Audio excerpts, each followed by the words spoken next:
बीते कुछ दिनों से राहुल गांधी ने एक नया दावा किया है कि वो बहुत जल्द भारतीय जनता पार्टी को इंडिया गठबंधन के साथ गुजरात में ही हरा देंगे। राहुल गांधी, मेरी बहन, सारे के सारे सीनियर लीडर आपके साथ यहां खड़े होंगे, आपके साथ मिलकर इनकी सरकार को तोड़ेंगे। गुजरात विधानसभा चुनाव में अभी लगभग 3 साल बाकी हैं। अगला चुनाव 2027 में होगा। लेकिन राहुल गांधी के इस बयान में कितना दम है? क्या इस बयान को गंभीरता से लेना चाहिए? अगर आप आंकड़ों की बात करेंगे तो गुजरात काफी सालों से भारतीय जनता पार्टी का गढ़ बन के रहा है, चाहे वो लोकसभा की बात हो या प्रदेशी स्तर पर विधानसभा की बात की जाए।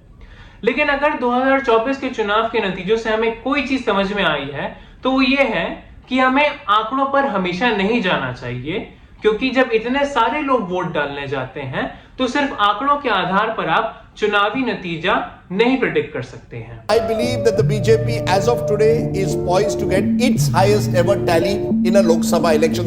300, not a seat more, not a seat less. For BJP or हाथ मिला, For BJP. handshake. Good. Okay, I'm predicting that for this election, the BJP is individually getting the biggest chunk, at least 330 minimum. लेकिन BJP 270 के नीचे भी नहीं जा रही है, ये भी मोर और लेस क्लियर है। और सबके दावे गलत साबित हुए और सबका आकलन भी गलत साबित हुआ। 4 जून को मास्टर पोस्टर प्रशांत किशोर का दावा भी गलत साबित हुआ। तो अब हमें ये चीज समझ में आ गई है कि भारतीय राजनीति को कभी भी आंकड़ों के दायरे में सिर्फ नहीं नापना चाहिए, बल्कि जमीनी स्तर पर जनता में जो भावना है और जो भी पार्टियां जमीन पर चुनाव लड़ रही हैं उनके समक्ष क्या भावना है उसको समझना और उसकी समीक्षा करना भी उतना ही जरूरी है जितना गणित के आंकड़ों में घुसना। गुजरात के राजनीतिक भविष्य को देखने से पहले एक बार गुजरात के राजनीतिक इतिहास को समझ लेते हैं। गुजरात में प्रदेशी स्तर पर हमेशा ही राजनीतिक क्रांति होती रही है। इमरजेंसी लगने से पहले जो अलग अलग तरीके के आंदोलन इंदिरा गांधी सरकार के खिलाफ हो रहे थे, उनमें से सबसे पहले गुजरात में ही आंदोलन शुरू हुआ था, जो था गुजरात का नव निर्माण आंदोलन। जैसे जैसे कांग्रेस पार्टी प्रदेशी स्तर पर और राष्ट्रीय स्तर पर कमजोर होती गई, अलग अलग दलों ने प्रदेशी स्तर पर उसका वोट खाना शुरू कर दिया। गुजरात में ये काम तब के जनता दल और भारतीय जनता पार्टी के बीच में बढ़ चुका था। आखिरी बार 1998 में यानी कि 1998 में कांग्रेस किसी भी तरीके से गुजरात में प्रदेशी स्तर पर सरकार बना पाई थी। उसके बाद से लगातार भारतीय जनता पार्टी बहुमत की सरकार बनाती आई है हर चुनाव में। 1998 में जब ये शुरुआत हुई तो मुख्यमंत्री थे केशुभाई पटेल। उन्होंने भारतीय जनता पार्टी को नेतृत्व दिया और 2001 में उनका स्वास्थ्य थोड़ा बिगड़ने लगा, उनके ऊपर भ्रष्टाचार के आरोप आने लगे और उनकी सरकार कमजोर पड़ती हुई दिखाई दी। ऐसे में भारतीय जनता पार्टी के शीर्ष नेतृत्व ने यह निर्णय लिया कि उन्हें मुख्यमंत्री बदलने की जरूरत है और उन्होंने चुना एक ऐसे आदमी को जो आगे जाके प्रधानमंत्री बनेगा, नरेंद्र मोदी। नरेंद्र मोदी को जब मुख्यमंत्री बनाया गया तो ना तो वो विधायक थे, ना तो वो सभासद थे, ना वो किसी राजनीतिक पद पर थे। 2001 में प्रधानमंत्री मोदी मुख्यमंत्री बनते हैं। उन्हें फिर 2002 के अंत में दिसंबर में प्रधानमंत्री मोदी ने पार्टी को नेतृत्व दिया और अपना पहला विधानसभा चुनाव अपने नेतृत्व में भाजपा को लड़वाया। नतीजे क्या थे? भारतीय जनता पार्टी को लगभग 49% वोट शेयर मिलता है और कांग्रेस पार्टी 39% वोट शेयर पर रह जाती है। प्रधानमंत्री मोदी पहली बार मुख्यमंत्री के तौर पर एक चुनाव लड़ते हैं और अपनी पार्टी को लेकर बहुमत की सरकार बना लेते हैं और वापस सत्ता में आ जाते हैं। इसके बाद अगला चुनाव भी प्रधानमंत्री मोदी जीतते हैं 2007 में, जहां पे भारतीय जनता पार्टी और कांग्रेस पार्टी का वोट शेयर लगभग सेम रहता है। फिर आते हैं हम लोग 2012 पे। यहाँ पे एक बार फिर से प्रधानमंत्री मोदी मुख्यमंत्री बनते हैं, बहुमत की सरकार बनाते हैं और वोट शेयर में भी कोई टूट नहीं आने देते हैं। लेकिन 2012 के 2 साल बाद ही भारतीय जनता पार्टी उन्हें प्रधानमंत्री पद का उम्मीदवार घोषित कर देती है और वो प्रधानमंत्री बन भी जाते हैं।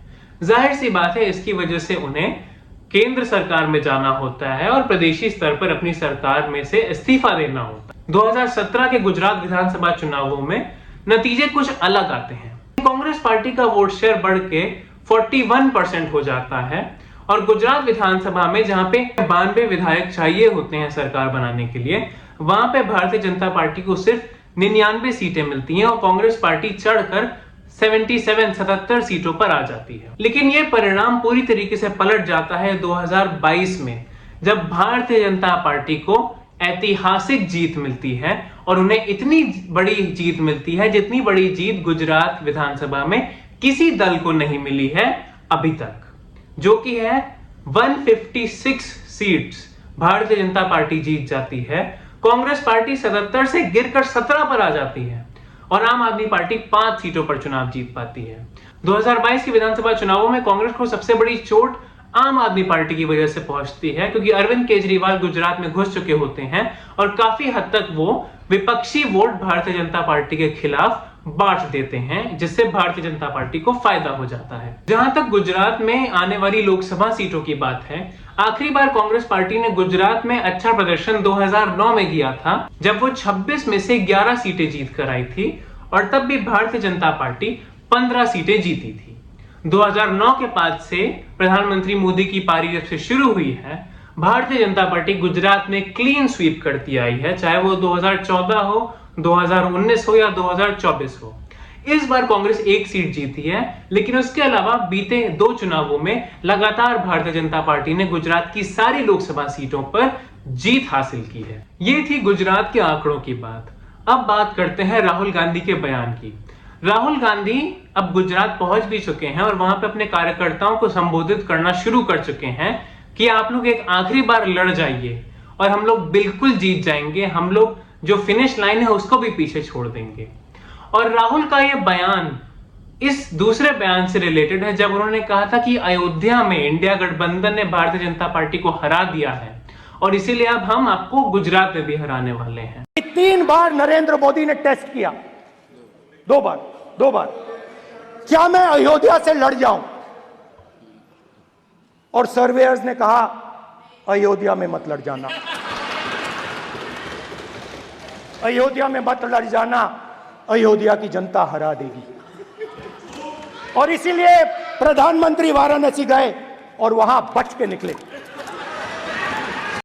राहुल गांधी के इस पूरे बयान के पीछे यह बात है कि अयोध्या में भारतीय जनता पार्टी को करारी हार देखनी पड़ी है, जहां पे समाजवादी पार्टी ने जीत दर्ज की है। लेकिन यहां पे राहुल गांधी ये शायद समझना भूल गए, या तो वो देख के अनदेखा कर रहे हैं कि फैजाबाद लोकसभा सीट जहां पे अयोध्या आती है, वहां से पिछले 2 चुनावों में समाजवादी पार्टी दूसरे नंबर की पार्टी थी और दोनों बार भारतीय जनता पार्टी जीती थी। कांग्रेस पार्टी पिछले 2 चुनावों में तीसरे नंबर की पार्टी बनकर रह गई थी। तो अगर किसी ने अयोध्या जीता है तो उसका श्रेय समाजवादी पार्टी को ज्यादा और कांग्रेस पार्टी को कम जाता है। यह बात सही है कि गठबंधन की वजह से वो अयोध्या सीट जीत पाए, लेकिन इस जीत में कांग्रेस का कम हाथ है और समाजवादी पार्टी का ज्यादा हाथ है। अयोध्या सीट छोड़कर उत्तर प्रदेश में जिन 17 सीटों पर कांग्रेस अकेले लड़ी थी समाजवादी पार्टी के समर्थन के साथ, उसमें से कांग्रेस पार्टी सिर्फ 7 सीटें जीत पाई। तो कांग्रेस पार्टी का स्ट्राइक रेट उत्तर प्रदेश में भी कुछ खास अच्छा नहीं रहा। उसके बाद भी जो परिणाम राहुल गांधी के सामने हैं, जहां पे भारतीय जनता पार्टी भी बहुमत तक नहीं पहुंच पाई, उससे वो काफी खुश हैं और इस बात से उन्हें जोश आ गया है और शायद इसी वजह से उन्होंने बयान दिया है कि अब हम गुजरात में भारतीय जनता पार्टी को हराने जा रहे हैं। अब अगर आप सिर्फ आंकड़ों की तरफ जाएंगे तो आप कहेंगे कि इन बातों पर बहस करना बेवकूफी होगी। गुजरात मोदी जी का गढ़ है, भारतीय जनता पार्टी का गढ़ है। राहुल गांधी सपने में भी गुजरात नहीं जीत सकते हैं और वो अभी इतने ताकतवर हो ही नहीं पाए हैं उत्तर भारत में और पश्चिम भारत में कि वो ऐसे गुजरात जीत जाए। लेकिन 2024 के चुनावों को लेकर जो बात मैंने शुरुआत में कही थी, उस पर नजर डालना जरूरी है कि आंकड़े हमेशा नतीजों को डिक्टेट नहीं करते हैं, हमें आंकड़ों के परे भी देखना पड़ेगा। राहुल गांधी के पास अभी 3 साल हैं गुजरात विधानसभा चुनाव की तैयारी करने के लिए। कोई भी व्यक्ति चुनाव जीत सकता है अगर वो मेहनत करे और समय से पहले तैयारी करके रहे। अंग्रेजी में एक कहावत होती है, if you fail to prepare, prepare to fail. अगर आप तैयारी करने से हार जाते हैं तो आप हारने के लिए तैयार रहिए। राहुल गांधी के पास अभी काफी समय है संगठन को खड़ा करने के लिए, कार्यकर्ताओं में जोश भरने के लिए और एक अच्छी रणनीति बनाने के लिए, जिससे वो विधानसभा चुनाव तक पहुंच सके। आंकड़ों को छोड़कर अगर बात करें तो कोई भी दल जब चुनावी माहौल आने से पहले से चुनाव की तैयारी करना शुरू कर देता है, तो इतिहास को अगर पलट के देखें तो हमेशा उस दल को फायदा ही हुआ है, नुकसान नहीं हुआ है। 2007 में बहन जी मायावती अपने दम पर उत्तर प्रदेश में बहुमत की सरकार बनाकर लाई थी, लेकिन 2007 के चुनाव की तैयारी उन्होंने 2 साल पहले 2005 से ही शुरू कर दी थी। अखिलेश यादव ने भी 2012 में जो ऐतिहासिक बहुमत समाजवादी पार्टी के लिए लाया था उत्तर प्रदेश में, उसकी तैयारी भी उन्होंने 1 साल 1.5 साल पहले से करनी शुरू कर दी थी। तो कोई भी नेता जब समय से पहले तैयारी करना शुरू कर देता है तो उसे लाभ ही होता है। अगर राहुल गांधी सचमुच में पूरी एनर्जी के साथ गुजरात में उतरकर मेहनत करते हैं तो क्या पता वो गुजरात जीत भी जाए, क्योंकि प्रधानमंत्री मोदी अगर 2014 में जीते और उसके 3 साल बाद ही कांग्रेस पार्टी 77 सीटों पर आ गई गुजरात में, तो अब जब प्रधानमंत्री मोदी अपनी सबसे कमजोर स्थिति में है तो कांग्रेस पार्टी आराम से बाजी मार सकती है। लेकिन ये निर्भर है कई ऐसी बातों पर जो जनता के हाथ में नहीं है और ना भारतीय जनता पार्टी के हाथ में है, जो सिर्फ और सिर्फ कांग्रेस पार्टी के हाथ में है कि उनके पास कितना मजबूत संगठन गुजरात में बचा है, उनके कार्यकर्ताओं में कितना जोश बचा है और उनके समर्थकों में कितनी स्फूर्ति है कि वो खड़े होकर लड़ जाएं। आप में से 50% अभी मान रहे हैं और 50% कह रहे हैं नहीं भैया नहीं होगा।